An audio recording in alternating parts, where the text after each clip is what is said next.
नमस्कार दोस्तों, आपके अपने चैनल हमारे संस्कार में आपका बहुत बहुत स्वागत है। आज हम आपके लिए लेकर आए हैं पितृपक्ष श्राद्ध के बारे में जानकारी। वो कब से कब तक है और श्राद्ध कर्म की विधि कैसे की जाती है। लेकिन उससे पहले अगर आप हमारे चैनल पर नए हैं और अभी तक आपने चैनल को सब्सक्राइब नहीं किया है तो आप सभी से हाथ जोड़कर निवेदन है कि प्लीज़ हमारे चैनल को सब्सक्राइब करें, वीडियो को लाइक करें, ज़्यादा से ज़्यादा शेयर करें ताकि इस जानकारी का लाभ दूसरे लोग भी उठा सकें।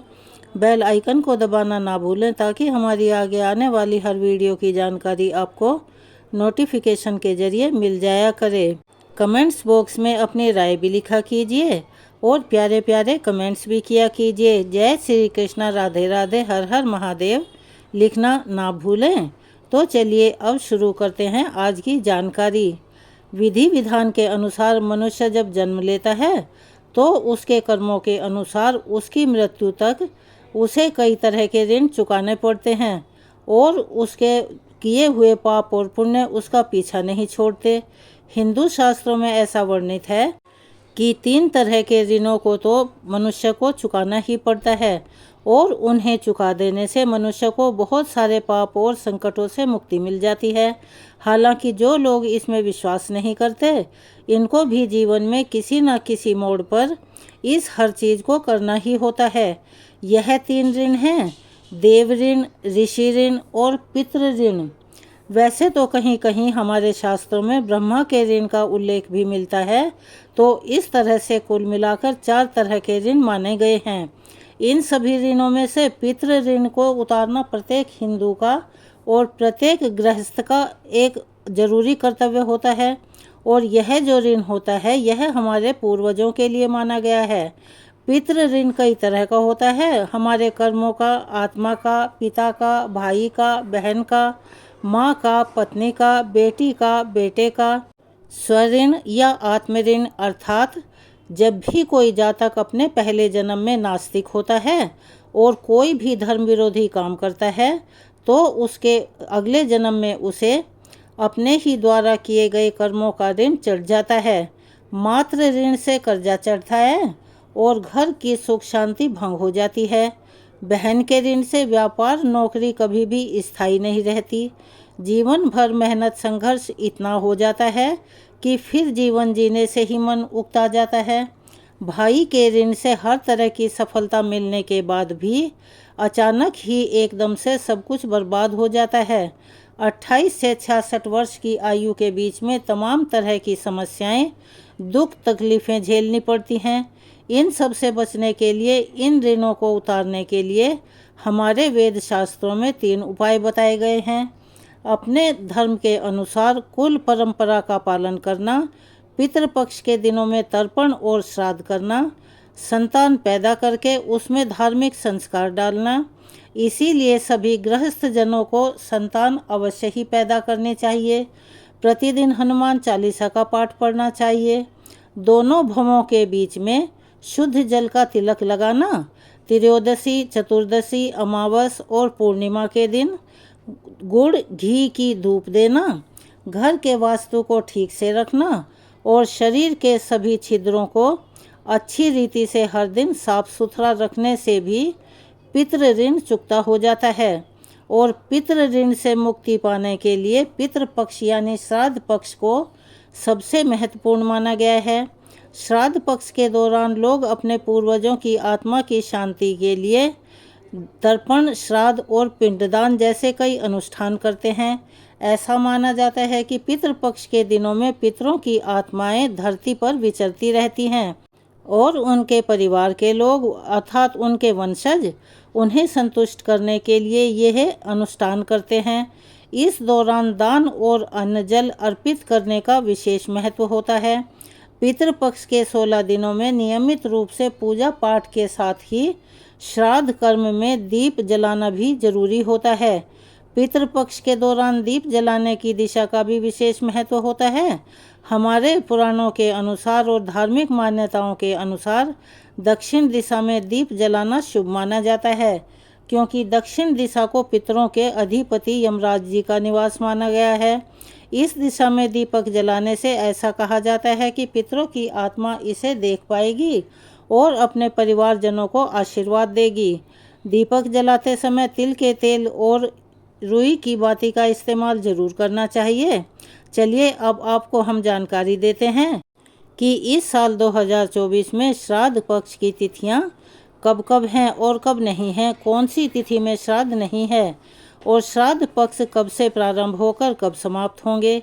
इससे पहले आप सभी से विनम्र निवेदन है कि इस वीडियो को आप ज़्यादा से ज़्यादा लोगों तक शेयर करें ताकि यह जानकारी और लोगों को भी मिल सके।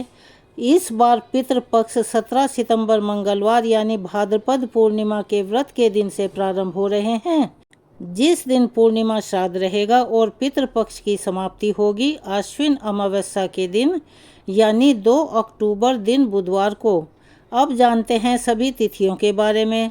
पूर्णिमा श्राद्ध 17 सितंबर मंगलवार, प्रतिपदा का श्राद्ध 18 सितंबर बुधवार, द्वितीया का श्राद्ध 19 सितंबर गुरुवार, तृतीया का श्राद्ध 20 सितंबर शुक्रवार, चतुर्थी का श्राद्ध 21 सितंबर दिन शनिवार और महाभरणी श्राद्ध भी 21 सितंबर शनिवार को ही रहेगा। महाभरणी श्राद्ध पंचमी या चतुर्थी तिथि पर किया जाता है। यह संस्कार व्यक्ति की मृत्यु के प्रथम वर्ष में नहीं किया जाता। भरणी श्राद्ध, जिसे महाभरणी श्राद्ध के नाम से भी जाना जाता है, परिवार में मृतक व्यक्ति के लिए किया जाने वाला एक ऐसा अनुष्ठान है। अगर मृतक व्यक्ति अपने पूरे जीवन काल में किसी भी तीर्थ यात्रा पर नहीं गया हो तो उसकी आत्मा की शांति के लिए यह अनुष्ठान करना बहुत ही जरूरी होता है और बेहतर भी होता है। भरणी नक्षत्र का महत्व मृत्यु के देवता यम से है और आश्विन माह के भरणी नक्षत्र में पंचमी या चतुर्थी तिथि को ध्यान में रखते हुए यह अनुष्ठान किया जाता है। और भरणी श्राद्ध मृतक व्यक्ति के पुत्र द्वारा पंडित जी की सहायता से किया जाता है। पंचमी श्राद्ध 22 सितंबर रविवार, षष्ठी का श्राद्ध 23 सितंबर सोमवार, सप्तमी श्राद्ध 23 सितंबर सोमवार को ही रहेगा यानी षष्ठी और सप्तमी का श्राद्ध एक ही दिन है। अष्टमी श्राद्ध 24 सितंबर दिन मंगलवार को, नौवीं श्राद्ध 25 सितंबर बुधवार, दसवीं श्राद्ध 26 सितंबर गुरुवार, एकादशी का श्राद्ध 27 सितंबर शुक्रवार। इस बार 28 सितंबर शनिवार को श्राद्ध तिथि नहीं है।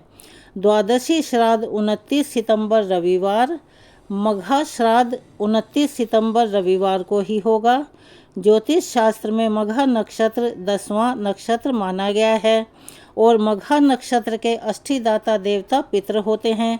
यदि इस दिन पितरों से संबंधित कोई भी कार्य किया जाता है, अर्थात कोई भी पूजा पाठ या स्नान दान किया जाता है, तो वह बिना किसी देरी के और बिना किसी रुकावट के पितरों तक सीधा पहुंचता है। ऐसा हमारे वेद शास्त्रों में वर्णित है। त्रयोदशी का श्राद्ध 30 सितंबर सोमवार को, चतुर्दशी श्राद्ध 1 अक्टूबर मंगलवार को और सर्वपितृ अमावस्या यानी 2 अक्टूबर बुधवार को श्राद्ध पक्ष का अंतिम दिन होगा। इस दिन श्राद्ध पक्ष समाप्त हो जाएंगे। शास्त्रों के अनुसार पितृपक्ष में सुबह और शाम के समय देवी देवताओं की पूजा होती है, जबकि दोपहर के समय पितरों को समर्पित होता है।